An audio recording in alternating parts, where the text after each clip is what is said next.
às vezes, nas competições, nós percebemos atletas que emocionalmente não estão bem controlados. Né? Recentemente, em um dos campeonatos que nós fizemos, no Luvas de Ouro, teve um atleta que veio, não vou citar a academia, porque o cara é muito meu amigo, mas o atleta dele era descompensado. Todas as vezes que o árbitro chamava a atenção dele, ele não gostava. E ele estava cometendo faltas, ele não estava agindo corretamente dentro da regra. do quadrilátero, da regra, ao ponto do árbitro desclassificá-lo. Ele ficou tão nervoso que ele empurrou o árbitro, queria agredir o árbitro. Obrigado as pessoas subirem no ringue e tal. E o treinador dele não conseguiu entender isso, que o atleta dele era descompensado, era um atleta que não estava dentro da formação de um atleta que quer ser um atleta de alto rendimento. Ele estava no campeonato amador, se preparando para tentar chegar numa seleção brasileira e tal. E eu vejo isso, às vezes, até no boxe profissional. A culpa, na minha opinião, é do treinador.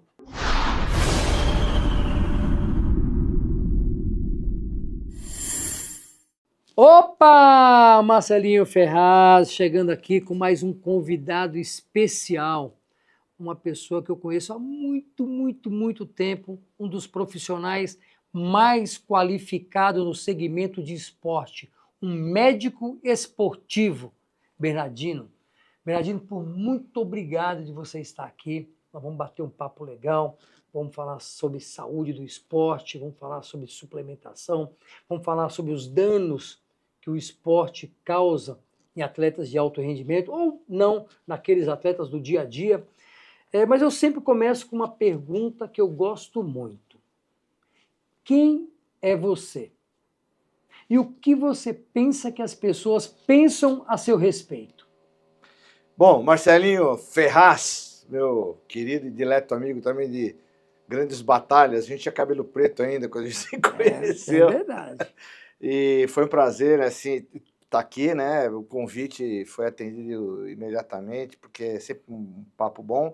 E também é uma oportunidade de passar informações. Eu acho que aqui também é utilidade pública, né? Enquanto médicos, nós temos sempre que procurar prestar algum tipo de informação e de atividade, né? Quanto a essa pergunta, quem sou eu? Sou o Dr. Bernardino, sou traumatologista, ortopedista, especialista em medicina do esporte, com pós-graduação e mestrado em controle antidopagem. As pessoas me veem como um cara eclético. Eu sempre me pautei por estar à frente das coisas. De alguma maneira, as pessoas me veem como líder nas situações nas quais eu sempre me envolvo, né?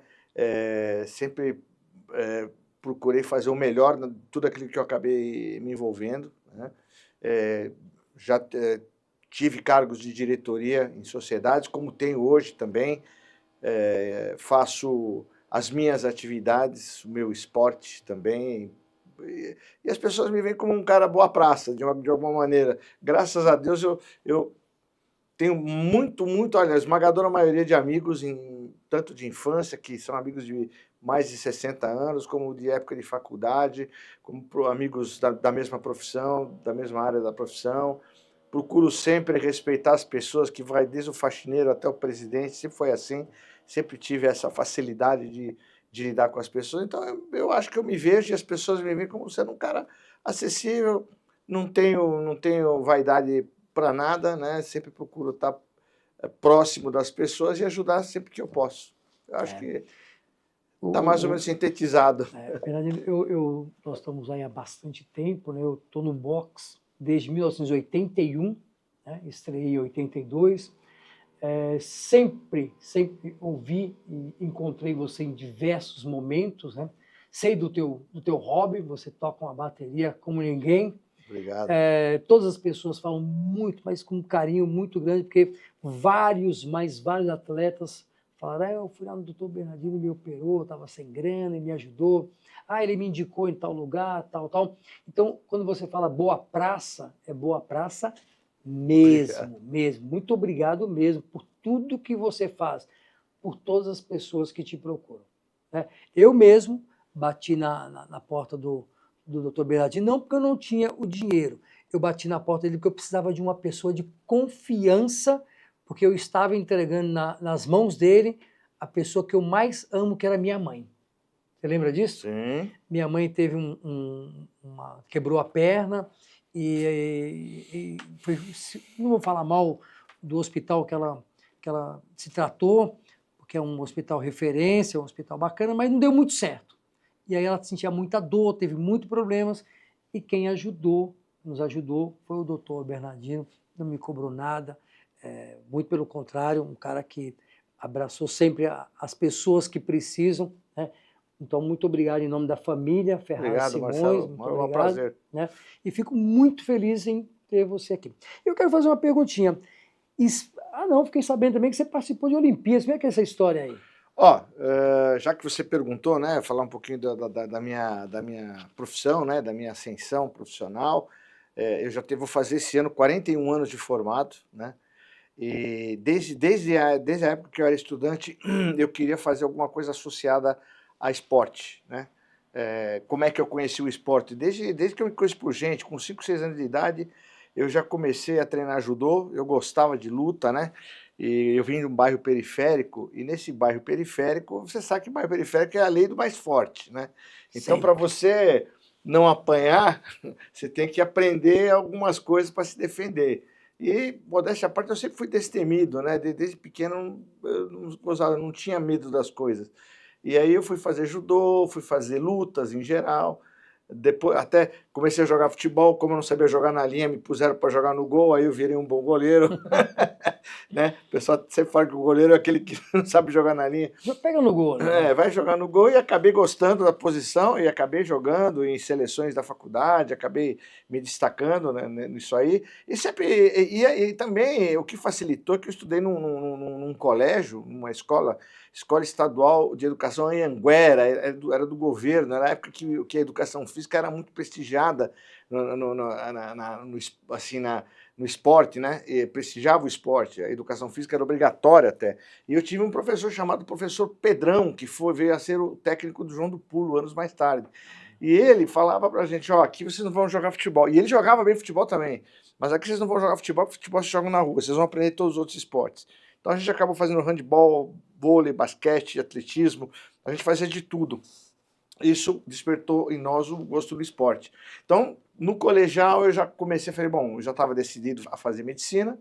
Aí, quando eu comecei a fazer medicina, dali 2, 3 anos, já comecei a pensar, pô, preciso fazer alguma coisa relacionada ao esporte. Aí fui vendo, fui pensando nas especialidades, cardiologia, mas eu gostava de operar. Então falei, bom, acho que traumatologia casa mais comigo, né? E realmente acabei escolhendo a especialidade, fiz a residência, depois fui fazer a pós-graduação em medicina do esporte, fui fazer um estágio na Itália também, em Bolonha, passei um tempinho lá aprendendo muitas coisas que me foram úteis, inclusive no mesmo hospital que o Senna acabou falecendo, né, naquele hospital lá. Eu fiz um estágiozinho lá para aprender muita coisa. E aí, com essas idas e vindas, acabei sendo convidado por um amigo que me levou para conhecer o presidente da Confederação Brasileira de Boxe, isso em 1992. Coincidentemente, na época eu estava começando no Juventus também, no futebol do Juventus. Então, eu comecei a trabalhar no boxe, praticamente o presidente falou, olha, nós não temos dinheiro, você está afim de nos ajudar? Aí comecei a ajudar, abri meu consultório, começava a levar amostra grátis, arrumava amigo dentista para atender os atletas, pedia para as faculdades, para os amigos, para o atendimento, e acabei me envolvendo, né, com o boxe, acabei gostando, acabei até aprendendo também o boxe. E aí a coisa foi evoluindo até que eu fui convidado para a primeira Olimpíada, fazer um trabalho já na primeira Olimpíada. O primeiro trabalho foi em Mar del Plata, Jogos Pan-Americanos, 95 na Argentina, quando surgiu o Popó. O Popó surgiu realmente o Popó é um monstro. E ele, inclusive, perdeu prata na final para o cubano no pau a pau. Quer dizer, quem é que aguentava cubano, né, naquela época? Depois foi Atlanta, depois Jogos Pan-Americanos de Winnipeg, Sydney, Atenas, Pequim, e aí a coisa foi até o Rio de Janeiro. Eu fiz parte da organização médica, como médico da Olimpíada do Rio de Janeiro, e obviamente as pessoas, como eu já fazia boxe, eu acabei me envolvendo com as outras artes marciais, eu acabei me especializando em artes marciais. Então tudo que é luta olímpica, taekwondo, boxe, o karatê, quando tem nos Jogos Pan-Americanos, a esgrima, todos os esportes de combate praticamente vinham comigo. Eu acabei me especializando nisso e os atletas acabaram me usando como referência em relação ao esporte. MMA, mais tarde, até trabalhei com os irmãos Minotauro e Minotauro. Né? Tem foto aí, o Felipe está mostrando. A gente mostra. Enfim, eu acabei me envolvendo cada vez mais, gosto de lutar, né? Sempre fui na época da faculdade, eu era conhecido como o lutador da turma lá, né? Porque a gente acabava, sabe como é que é? Jogos universitários, sai a faísca, aquela faísca um pouquinho mais pesada, e você tem que estar preparado para aquelas situações.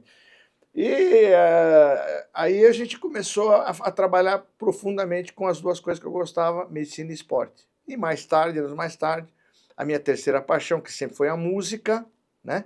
A música, desde pequeno eu gostava da música, não pude me envolver mais por questões de trabalho, né? Eu aprendi a tocar, depois parei, e anos mais tarde eu retomei, e agora nós também estamos enveredando pela música também. Daqui a pouco estamos nos aposentando, né? Como é que chama a banda? Como as pessoas me conhecem por Dino, então ficou Dino Eusaurus, porque só tem gente coroa tocando rock clássico, né? Rock nacional, rock clássico. Nós temos lá no nosso Insta, lá o Saurus Rock, nosso Insta, quem quiser entrar lá no nosso... curtindo aí. E a gente vai... E por conta disso, né? Como a gente já está praticamente digamos, na reta final, né? Na reta profissional, né? Muita lenha para queimar. Mas assim, a gente acaba fazendo agora as coisas mais por prazer, né? Porque quando você está mais novo, recém-formado, você tem filho pequeno, você tem família, então você tem que trabalhar para você levar o pão para casa. Então você acaba tendo que conciliar aquilo que você gosta, mas você também tem que fazer as coisas para você, para a roda girar. Você sabe bem disso, né, Marcelo? Então a gente não pode bobear. Agora que os filhos já estão mais adultos, que a gente já está um pouquinho mais tranquilo, a gente já consegue fazer as coisas mais por paixão mesmo. Vira e mexe, a gente atende as pessoas que precisam, e a gente sabe que hoje está muito difícil, né, a saúde no sentido do atendimento, então sempre que a gente pode, a gente ajuda. Aliás, eu até quero falar de uma ONG que eu presto, assim que eu ajudo, que é a ONG Silvio de Magalhães Padilha, é uma ONG ali da favela do Paraisópolis, que tem jovens que fazem atletismo. Uma ex-atleta, Josi, ela pega os jovens da comunidade e treina esses meninos, eles vão para a competição, e eu sempre que eu posso vou lá e presto um atendimento para eles. Né? Esporte salva vidas, né?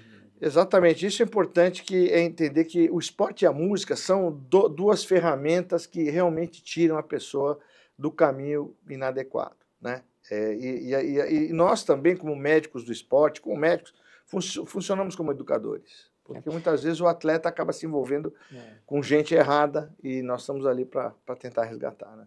Esporte e saúde, eles estão interligados? Marcelinho, eu vou colocar mais esporte, saúde e alimentação. É importante essa pergunta porque temos que separar o que é a prática esportiva diletante, amadora, né, por prazer, que é, sem dúvida, saudável sobre todos os aspectos fisiológicos, sobre o aspecto psicológico na sociabilização, sobre o aspecto de obedecer regras, isso é muito importante. E separado do esporte de alto rendimento. O alto rendimento exige realmente uma dedicação plena para que você consiga atingir um resultado. Então, o alto rendimento, o ser humano está no limite, no seu limite físico. E aquele limite, se ele ultrapassar, ele vai, muitas vezes, ter lesões graves e lesões que têm que ser tratadas, e muitas vezes você não consegue recuperar mais aquele atleta 100%. Então, para isso que nós estamos aqui. A medicina do esporte, aqui no Brasil, principalmente, a gente pode dizer que um dos melhores polos de medicina do esporte do mundo está aqui no Brasil. Esse é um orgulho para nós mesmo, para nós médicos, porque médicos de outros lugares do mundo nos consultam quando estamos em competição, pedem a nossa opinião, é sinal que nós somos respeitados. E aqui nós desenvolvemos muita coisa boa para o atleta no sentido da prevenção, e aí é que entra a importância do médico do esporte, do profissional de saúde, não só o médico, mas o fisioterapeuta, o nutricionista, o enfermeiro do esporte, né, o psicólogo, todos esses profissionais que trabalham no sentido de minimizar as condições físicas e psicológicas que estão no limite daquele atleta. Então, você me falou em relação à suplementação, alimentação, treinamento, isso é importante. O atleta de alto rendimento, ele tem que entender que ele é de alto rendimento, então ele tem que obedecer aquilo que o seu treinador orienta no treinamento, aquilo que o médico orienta no tratamento, aquilo que o nutricionista orienta na alimentação. Esse atleta está no limiar, portanto ele tem que respeitar essas regras. O atleta que quer fazer o esporte por saúde, porque gosta de jogar o seu futebol de final de semana, essa pessoa, ou aquela que ficou muito tempo sem praticar atividade física, ela tem que buscar um médico, fazer uma avaliação pré-atividade física, principalmente aquele que já passou dos 40, 50 anos, ele tem que fazer essa avaliação pré-atividade física. Ele vai ter resultados, mas ele tem que entender também que ele tem que se alimentar adequadamente. Muitas vezes a pessoa chega no consultório para nós e fala, doutor, e aí, qual é o suplemento bom para eu tomar? Aí eu pergunto, escuta, mas você come direito? Aí você vai ver, ele come fast food, come coxinha à noite, toma refrigerante, mas ele quer tomar um suplemento. Aí ele falou, oh, amigo, você tem que primeiro comer direito, vamos começar a fazer com que as coisas andem de forma adequada? Aí depois, claro, a partir de uma certa idade, você vai usar alguns tipos de suplemento, polivitamínicos, direcionados para aquela faixa. Creatina, whey proteína. Whey protein tem que ser usado de forma adequada, né? Mas antes alimentar direito, depois o suplemento, o próprio nome diz, suplemento. Ele suplementa uma deficiência que eventualmente você possa ter na alimentação e para aquilo que você tem o objetivo de alcançar, né? Então, se você quer alcançar um objetivo de saúde, você pode tomar whey protein, você pode tomar alguns suplementos, mas você tem que tomar de forma adequada. Se você tem um objetivo competitivo, aí o buraco é mais embaixo. Aí você pode suplementar, mas você vai ter que realmente fazer uma alimentação hiperproteica, voltada para aquela atividade que você tem. Por exemplo, os esportes de luta são esportes que têm categoria de peso. Sim. Então você tem que tomar cuidado com aquilo que você se alimenta. Porque, claro, o atleta vai estar no seu limiar, no máximo da sua categoria. Se ele aumentar 1 grama, ele já sobe de categoria. E aí ele já está em desvantagem, então ele tem que se manter na categoria. Esse atleta de lutas, ele geralmente, ele já compete numa situação de desidratação, ele já se adaptou, ou até uma discreta anemia, quer dizer, uma discreta deficiência no sentido de alimentação, porque ele tem que estar no peso. Então, tudo isso tem que ser balanceado. Tem um período em que ele vai se alimentar plenamente, tem um período que vai se alimentar para a competição.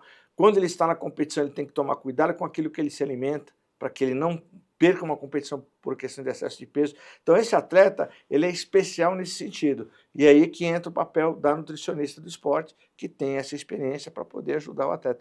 O nosso atleta hoje, de boxe hoje, ele é muito educado, ele sabe a forma que ele tem que comer, aquilo que ele tem que comer, como ele tem que comer, principalmente aqueles que estão nas categorias um pouquinho mais intermediárias, mais baixas, e que têm a tendência, à medida que eles crescem, têm a tendência de ganhar peso.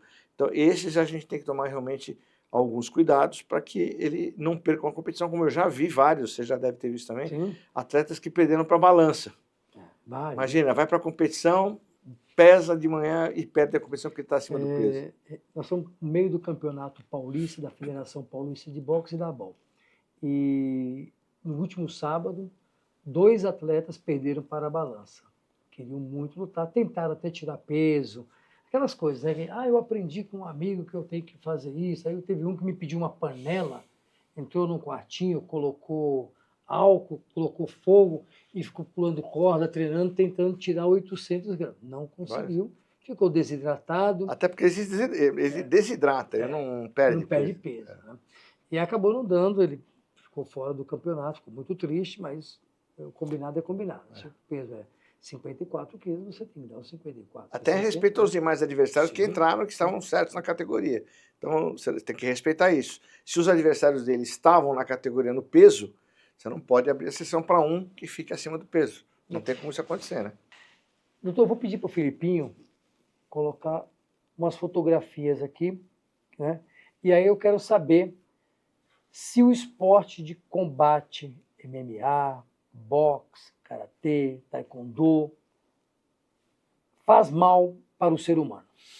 Bom, Vamos lá, olha essa aqui. é um esporte de combate. Esporte de combate é contato, obviamente você tem ali golpes mais contundentes e é para isso que você tem que treinar o atleta, né? Então você veja bem, aqui é uma cabeçada. O que foi interessante nesse caso é que o atleta chegou para mim e falou: doutor, eu estou com a cabeça afundada aqui, eu não sei o que é. Ele tinha tomado uma cabeçada e estava desperto. Não sentiu nada, só sentiu a cabeçada e sentiu que havia aqui um afundamento, né, no osso frontal. Né? É lógico que foi para o hospital, fez a tomografia, tomou todos os cuidados, mas ele saiu acordado. Ele só não lembrava o que tinha acontecido. Isso já é um caso típico de concussão leve. Na seguinte, você já tem aí, olha só, um golpe bem mais contundente, né?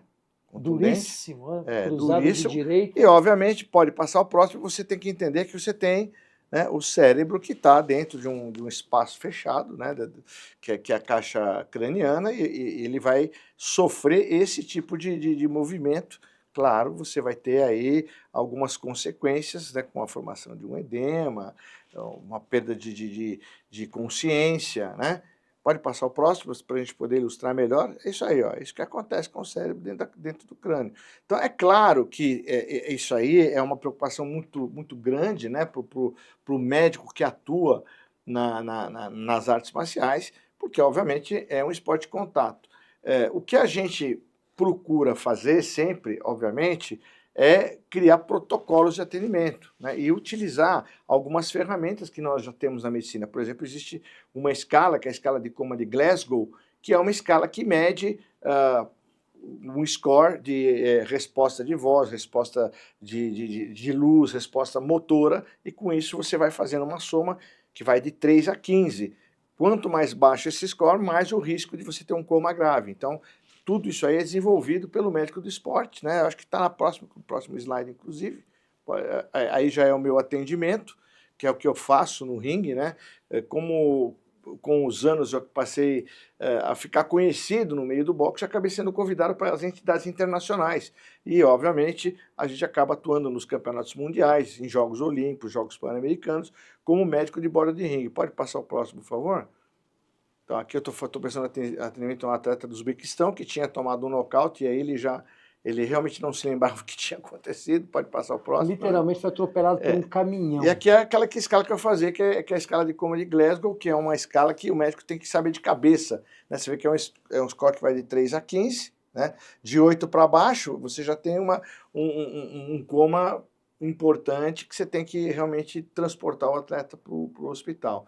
Daí para cima vai depender muito do critério que o médico vai adotar no momento da avaliação. Então, tudo isso aí são todas essas informações. O médico de bordo de ringue, para isso nós fazemos um curso hoje internacional para a gente ter a certificação, e esse médico de bordo de ringue tem que dominar essa situação, porque ele tem que agir de uma forma rápida, tomar decisões de forma rápida, se tira do ringue, se só levanta, se leva para o hospital, tudo isso tem que ser em poucos segundos até, para que a gente possa preservar o atleta. Agora, é claro, boxe é boxe, você sabe muito bem disso, né? O que nós hoje preconizamos? É um treinamento adequado. Por isso é que a gente evita, por exemplo, deixar atletas que têm uma deficiência técnica muito grande em relação aos demais, a gente não permite que ele vá para uma competição de alto rendimento, de alto nível, como é um Pan-Americano, um Mundial, né? Por quê? Porque, obviamente, é um campeonato olímpico, porque, obviamente, você tem, que nem até no próximo filme, no próximo vídeo, você vai ver o meu atendimento. Então, olha só, aí você tem uma ação de boxe, aí é um campeonato brasileiro de juvenil, você vê que eles estão usando o protetor, e aí você tem um nocaute duríssimo, né? E aí, nesse momento, é o momento que já o juiz já chama, nós já vamos ali atuar, né? No atendimento. E aí, esse é um exemplo de um atleta que já estava tomando o terceiro nocaute. Esse atleta eu afastei definitivamente do boxe. Terceiro knockdown. Não, ele foi nocauteado mesmo. Nossa. Ele terceiro nocaute seguido e continuou. Praticamente seguido, porque existe um protocolo também de afastamento. Quando você tem um nocaute, dependendo se você perdeu a consciência ou não e por quanto tempo, você tem uma tabela, 30 dias, 60 dias, 90 dias, considerando essas variantes, né? Esse atleta já tinha sido a terceira vez que ele foi nocauteado. Ele lutava boxe porque o pai queria que ele lutasse. Mas ele era músico, ele não gostava do boxe, né? Vamos até ver novamente, se vocês quiserem ver, né? Então, esse atleta aí foi um atleta que foi difícil convencer o pai que ele não tinha condição de ser boxeador. Ele acabou, inclusive, indo para uma outra entidade, nós não deixamos mais lutar na nossa entidade por conta dessa deficiência técnica. Isso é importante o médico também. Quero fazer é mito ou é verdade? Sempre me falaram que depois que o atleta recebe alguns golpes e ele vai a nocaute, o cérebro dele já produz uma proteção. Chamada tau. Ah, então é verdade. É verdade. Fala um pouquinho pra gente. Porque assim, me falaram isso do Maguila, né? Depois que o Maguila recebeu o primeiro nocaute dele, todas as vezes que ele tomava o mesmo golpe que não fosse muito duro, o cérebro desligava para poder proteger ele. Isso é uma assim? Proteção sob o ponto de vista orgânico geral. Mas existe a consequência, que é a produção dessa proteína que acaba causando uma demência. Qual é o nome da proteína? Tau. Existe, inclusive, um médico em São Paulo, Dr. Renato Anguiná, que é um especialista, foi o que tratou do Maguila e tratou do Éder Joffre. Inclusive, ele que foi o que diagnosticou isso, né? Porque eles estavam sendo tratados de uma maneira que não era a forma correta, porque, obviamente, as consequências. O Éder Joffre foi um gênio, mas também recebeu golpes. Muitos golpes, né? Ele foi um campeão mundial 2 vezes. Então, é claro, boxe é boxe. Não adianta a gente querer esconder, né? Então nós temos que fazer o quê? O atleta tem que diminuir a exposição ao golpe que ele vai tomar. Daí a necessidade de se fazer competições hoje com uma equiparação técnica maior. E uma outra coisa, hein? As próprias regras hoje protegem o atleta. Um golpe mais contundente, mesmo que não haja nocaute, você para e conta, para que o atleta tenha... Isso no boxe olímpico, né? Porque no boxe profissional só conta a partir do momento em que o atleta tocou a luva no chão. Então, o boxe profissional ele é um pouquinho, vamos colocar assim, mais duro. Ele é mais duro, sem dúvida. Duro, né? E são mais rounds, Sim. Né? É uma exposição maior, porém, aí tem uma diferença também crucial. Por exemplo, no boxe olímpico, você tem 3 rounds de 3 minutos por um dia de descanso e você luta a cada 2, 3 dias. O boxe profissional é cada 6 meses. Você luta, são lutas duras, duríssimas. 4, 6, 8, 10, 12 rounds. Às vezes até 12 rounds, né? 12. O título mundial, 12 rounds. Aí, claro, o atleta vai ficar 6 meses, 8 meses, até novamente ele... Pegando uma deixa aí, quando eu treinei com o Ralph Zumbano e com o Luiz Carlos Fábio. Que era tio do Éder Joffre. Tio do Éder Joffre. O Ralph falava exatamente isto que o senhor acabou de falar. Marcelinho, boxe é porrada na cara. Não me vem com conversinha, não. Você tem que colocar a mão até aqui no adversário, senão não sobe. Não vai. Quem não sabe brincar não desce pro playground, nego. Então não vem com. Então o boxe é isto, né? Então, sempre falando isto na academia para incentivar, é uma forma de motivar, uma forma, na época, que é o que tinha, né? E ele falava muito do Éder Joffre, o quanto o Éder Joffre se dedicou, o quanto o Éder Joffre... Depois veio até o filme do Éder, né? Que é 10 segundos, porque o Éder nunca sofreu uma contagem. Então, por isso que o filme chamava 10 segundos, chama 10 segundos, né? E o Ralph tinha esse ensinamento duro, que está falando exatamente, o boxe é isso, boxe. Você não vai subir lá e ficar tomando tapinha. Às vezes, golpes duríssimos, né? E eu fui 2 vezes à lona, mas não perdi por nocaute. Caí, levantei, uma das lutas eu ganhei, fui ser campeão brasileiro. Você conseguiu virar o jogo? Virar o jogo. E uma outra vez eu perdi por 3-2. Eu quase consegui virar o jogo contra um atleta da Pirelli, é muito mais difícil na época, a Pirelli ajudava bastante. Eu até achei que eu ganhei a luta, as duas, né? Uma, a vitória veio, a outra não.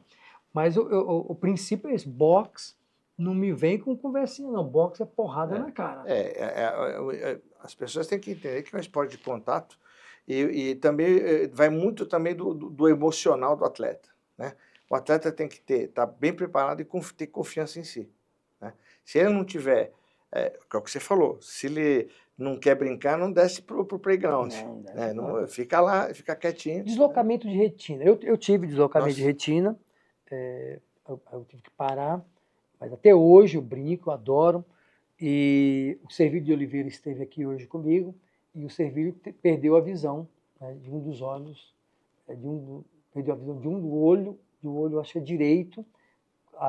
Na década de 70 não tinha a tecnologia que teve quando eu tive meu problema com deslocamento de retina. Fiz uma cirurgia maravilhosa, o médico que me tratou, doutor, não vou me lembrar o nome dele aqui agora, que funciona normalmente, não tive outro problema. Arrisco, às vezes, fazer um combate, fazer uma brincadeira, né, dentro dos limites. E deslocamento de retina. É uma das complicações, sim, né? Hoje não é tão frequente quanto foi no passado, hoje porque nós temos hoje como rotina fazer as avaliações de fundo de olho.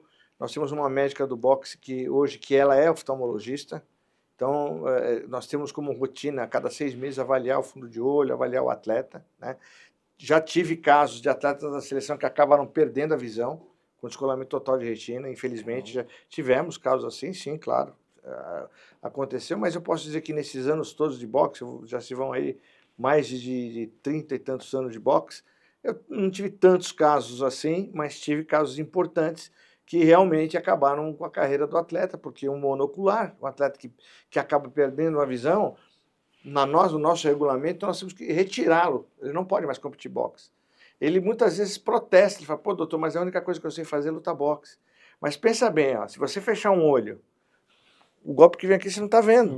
Ele só vai ver depois porque atingiu. Como é que eu posso colocar esse atleta em risco, não só sob o ponto de vista de um nocaute, mas sob o ponto de vista de ele perder a outra visão. E aí ficar completamente cego. Né? Então, o monocular, como critério da nossa entidade, ele é afastado, como já aconteceu. Mas, infelizmente, os atletas insistem, vão procurar outras entidades, algumas dessas piratas, né, que hoje pode ter entidade de qualquer coisa, e, infelizmente, o atleta muitas vezes acaba pagando um preço muito alto por isso. Nesse período todo, o que você viu assim que chamou muita atenção? Falou, nossa, eu até aprendi com isso. Não, o que me deixa assim, posso dizer que foi um aprendizado, é o comportamento do atleta. Muitas vezes você chega e fala para o atleta assim, ó, fala assim, tá do lado dele e fala assim, ó, aquele teu adversário lá xingou a sua mãe. Aí ele já sai brabo, querendo arrancar a cabeça do primeiro que ele vê na frente. Quem é que ele vai ver na frente primeiro? É o adversário. Então, quando ele sai, você já dá um tapa no capacete dele e já sai, porque senão ele vai querer acertar em você. E vai para cima. Então, você entende a forma de você estimular o atleta. Então, tem um atleta que se sente provocado e vai para a briga, e tem um atleta que, se você falar que ele está indo mal, está perdendo, ele acaba entregando os pontos. Então, isso que me chama a atenção, é saber entender o comportamento desse atleta quando está em cima do ringue, né? Porque no final de tudo é um ser humano e cada um tem uma forma diferente de reagir a uma competição. Esses atletas que vão para a Olimpíada são atletas destemidos, não? Porque eles são atletas que vêm de uma camada social muito baixa, isso é uma das coisas que chama a atenção. O boxeador, ele vem de uma camada social menos favorecida, e acaba encontrando no boxe a saída para os problemas dele e da família. Alguns até cujos familiares envolvidos com o tráfico de substâncias lícitas, né? E eles acabam saindo dessa vida, indo para o boxe e acabam prosperando. Então, essas são situações realmente que nos encantam, né? Como médico que atua nessa área, são histórias lindas, variadas, né? Histórias de superação, histórias de vencedores. O próprio Robson, né, que ganhou medalha de ouro no Rio de Janeiro, veio de uma família pobre da Bahia, chegou em São Paulo. O Popó, né? O Popó também, claro. O Popó foi o que puxou a fila dos baianos, né? Os baianos sempre, tradicionalmente, fornecendo aí grandes boxeadores, né? O atleta chega na seleção, nós acabamos levantando esse atleta fisicamente, tem dentista, tem médico, tem psicólogo. Às vezes, nas competições, nós percebemos atletas que emocionalmente não estão bem controlados. Né? Recentemente, em um dos campeonatos que nós fizemos, no Luvas de Ouro, teve um atleta que veio, não vou citar a academia, porque o cara é muito meu amigo, mas o atleta dele era descompensado. Todas as vezes que o árbitro chamava a atenção dele, ele não gostava. E ele estava cometendo faltas, ele não estava agindo corretamente Dentro dentro da do regra. quadrilátero, da regra, ao ponto do árbitro desclassificá-lo. Ele ficou tão nervoso que ele empurrou o árbitro, queria agredir o árbitro. Foi obrigado as pessoas a subirem no ringue e tal. E o treinador dele não conseguiu entender isso, que o atleta dele era descompensado, era um atleta que não estava dentro da formação de um atleta que quer ser um atleta de alto rendimento. Ele estava no campeonato amador, se preparando para tentar chegar numa seleção brasileira e tal. E eu vejo isso, às vezes, até no boxe profissional. A culpa, na minha opinião, é do treinador, né? Que deveria fazer uma avaliação junto à equipe médica, profissionais, para entender que esse atleta não tem, como vocês, se dá um tapinha no capacete, vamos, cara, agora é a hora. Dá um tapa forte para mais estimular. forte para estimular. Tem outros que, se você fizer isso, ele... Mas veja, essa é a vantagem de nós estarmos com a seleção olímpica permanente, porque você conhece o dia a dia do atleta.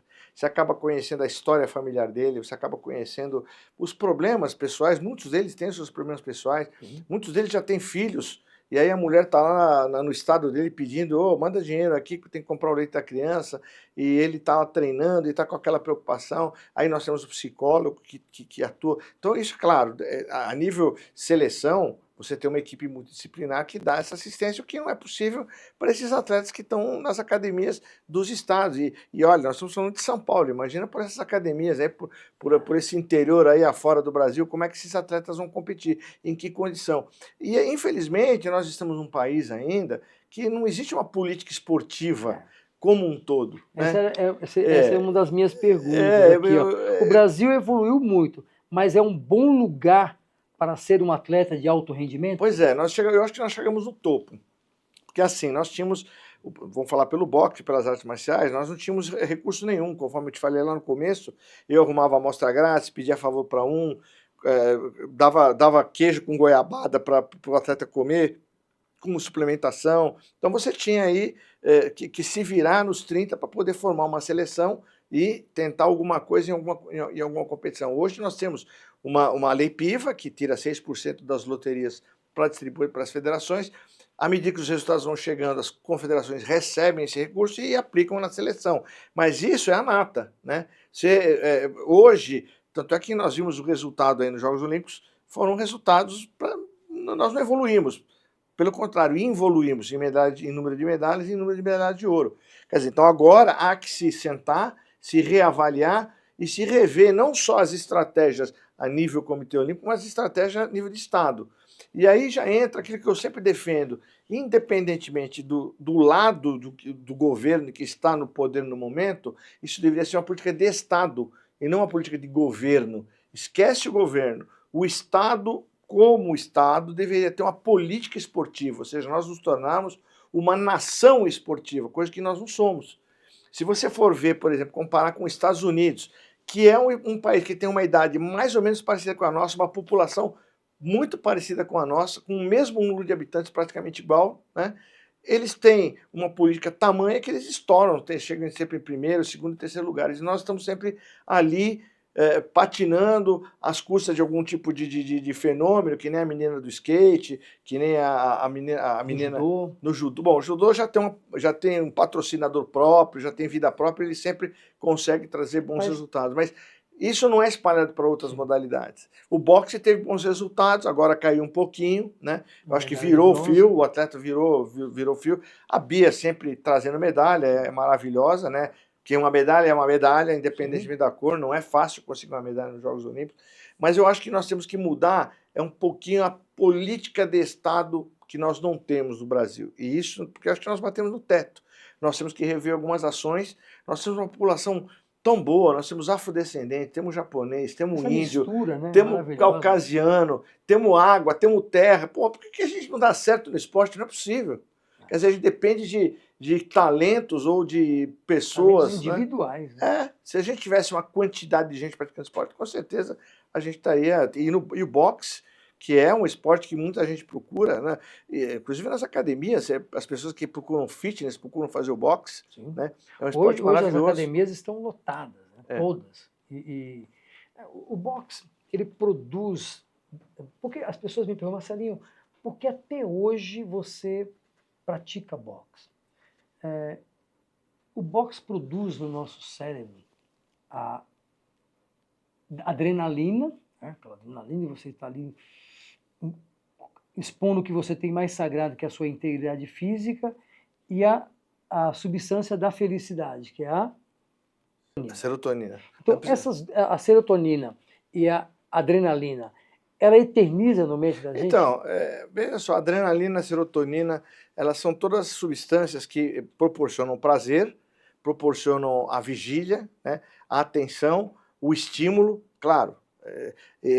Quem é viciado em adrenalina, como eu sou, né, eu sempre fui competitivo desde moleque, gostava de competir qualquer coisa, bolinha de gude. Então, a gente é competitivo, eu gosto de adrenalina, eu gosto de estar nos momentos de estresse. E depois de um treinamento, a serotonina te dá aquela sensação de prazer, que você conseguiu terminar, você está cansado, mas está com prazer. Então, tudo isso vai muito da capacidade de cada um, né, de estar, de ser viciado nisso, né, de gostar desse tipo de situação. E o boxe, em especial, além de ser um esporte que proporciona isso, ele é aeróbico, ele te ajuda no fitness, ele também te dá autoconfiança. Eu tenho, por exemplo, minha filha, ela pratica boxe. E ela se sente autoconfiante. E acho que as mulheres, vai um conselho, a mulher tem que saber lutar boxe. Né? E ela não deixa de ser feminina por isso, absolutamente, pelo contrário. Então, eu também adoro boxe, acho que é a nobre arte mesmo. Né? E além do que, ela também te ensina regras. Já até estranho desse atleta que você me falou, né? Sim. Porque o boxe ele tem esse negócio, como as artes marciais como um todo, de ensinar regras, né, para esse atleta, de dar o norte para esse atleta. E esse atleta talvez não estivesse preparado para a competição, né? E pode acontecer. Agora cabe o professor. É desequilibrado mesmo. Tem pessoas que têm assim, né? Tem pessoas que você esbarra nela sem querer, ela fica altamente agressiva. Você vai no shopping, tem uma vaga, você está esperando a vaga, vem outro e entra, né? E ali você começa um atrito. Então, tem pessoas que realmente são descompensadas nesse sentido. E esse tipo de pessoa não pode praticar um esporte de alto rendimento competitivo, porque ele não vai cumprir as regras. Né? Na minha opinião, assim, todos que eu vi até hoje foram bem traumáticos nesse sentido. Né? Era na academia e depois em cima na competição. E autoconfiança também, né? Autoconfiança. Claro, porque o boxe tem isso também. Assim, as artes marciais como um todo, mas em especial o judô, o boxe, são artes marciais que te dão autoconfiança. Quer dizer, você não vai sair procurando briga por aí, pelo contrário, você vai aprender a se controlar. Você aprende a se controlar, porque você sabe que você tem essa arma, vamos dizer assim, né? Quer dizer, você vai obviamente utilizar se você sentir necessidade, se você precisar para defender você e a sua família, né? Agora, eu vejo como um instrumento no sentido de saúde para nós que gostamos de treinar. Você já foi um atleta de competição, quer dizer, você não teve nenhuma sequela, graças a Deus, você acabou saindo bem, muito provavelmente. A única coisa foi o deslocamento de retina que acabou te afastando. Eu fiz uma belíssima cirurgia, eu enxergo uns 50% desse olho. Sim, você se adaptou, né? Me adaptei. Às vezes me dá um pouquinho de dor de cabeça, porque tem que forçar um pouco mais, né? Mas, no geral, estou muito feliz com a modalidade. 2 vezes por semana, 3 vezes por semana eu vou na academia, posto alguns vídeos aí, né? Marcelo Ferraz, .oficial, tanto no Instagram quanto no YouTube. Bernardino, obrigado por você ter vindo aqui. Eu posso só fazer eu ia pedir para você... eu queria fazer, se vocês me permitirem, falar sobre o meu canal. Vocês estão vendo aí? Vocês estão vendo aí no o logotipo do nosso canal, Música, Medicina e Esporte, que exatamente são as 3 paixões da minha vida, como eu sempre falo, né? Sempre fui apaixonado desde garoto por medicina, queria ser médico e fazia o esporte desde pequeno, e música já desde a época dos Beatles, daquela galera toda, né? Dos Rolling Stones, e passando por tantas outras bandas mais para cá. Eu sempre fui ligado nisso e agora eu tenho a oportunidade de retomar a nossa atividade. O pessoal que quiser entrar no nosso Instagram, tanto no meu, Santi Bernardino Oficial, que com 2 Os juntos. Tá na tela. E o Saurus Rock, que é o Insta da nossa banda, para quem quiser gostar de rock clássico, né? A gente toca até aqui o rock do Easy Rider, do Stephen Wolf. O pessoal da motocicleta adora essa música. Isso é um clássico do rock and roll. A gente A gente costuma sempre presentear o pessoal com essa música e tantas outras que a gente costuma... Mas, Bernardino, olha naquela câmera ali e fala com aquela pessoa que vai começar, sem mimimi, a praticar um esporte de combate.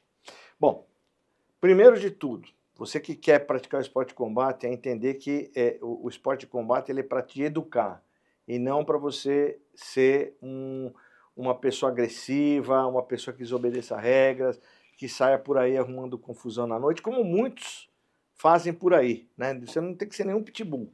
Você tem que fazer arte marcial para disciplina, para saúde, para autoconfiança, né? Para você gostar de você mesmo, para você, enfim, fazer com que aquilo te traga um benefício.